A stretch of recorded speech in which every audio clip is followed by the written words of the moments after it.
வாங்கி கொடுத்த car. Mic mic அது எங்க வீட்ல வாங்கி கொடுத்த கார். அது என்னோட கார். நான் உரிமை கொண்டாடலாம். அது எங்க வீட்ல தப்பு. ஆ, எனக்கு அது பிடிக்கல. அவங்களோட எண்ணம் அப்படி இருக்கலாம். எனக்கு பிடிக்கல. என் பொண்ணு போற இடம் நல்லா இருக்கணும். ம், நம்ம பணக்காரங்கன்றதுல எந்த பெருமையும் இல்ல. ம்.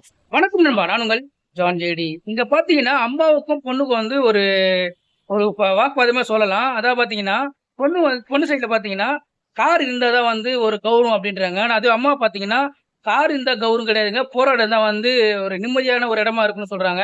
சோ என்ன விஷயம் பாத்தீங்கன்னா இவங்க சைட்ல கோரிக்கை என்னன்னு பாத்தீங்கன்னா, அதாவது நான் போற இடத்துக்கு வந்து எனக்கு வந்து இந்த கார் என்று வந்து ஒரு விஷயம் வந்து முக்கியமா எனக்கு வேணும். ஏன்னா கார் இருந்ததுன்னா எனக்கு ஒரு கௌரவமா இருக்கும். நாளைக்கு வந்து அவங்க இந்த காரை வந்து யூஸ் பண்றாங்க அப்படின்னா நான் வந்து இது எங்க அப்பா வாங்கி கொடுத்தது அப்படின்ட்டு நான் கௌரவமா சொல்லிப்பேன் அப்படின்றாங்க. ஆனா அதுக்கு வந்து அவங்க அம்மா என்ன சொல்லியிருக்காங்க அப்படின்னா, அதாவது போற இடத்துல வந்து நிம்மதியான ஒரு வாழ்க்கை இருக்கு அப்படின்னு தான் பார்க்கணும், தவிர நம்ம போற இடத்துல நம்ம பணக்கார அப்படின்னு காட்டிக்கணும்ன்றது ஒரு பெரிய அவசியம் கிடையாது அப்படின்னு சொல்லியிருக்காங்க. அது மட்டும் இல்லாம பார்த்தீங்கன்னா எனக்கு வந்து அடுத்த பையன் ஒருத்தர் இருக்கான். ஸோ அவங்களுக்காக நான் வந்து ஏதாவது பண்ணணும் அப்படின்றாங்க. ஸோ இதை பத்தி உங்களுடைய கருத்து என்ன மறக்காம கமெண்ட் பண்ணுங்க. முடிஞ்சா என்னோட சேனலை ஃபாலோ பண்ணிக்கோங்க.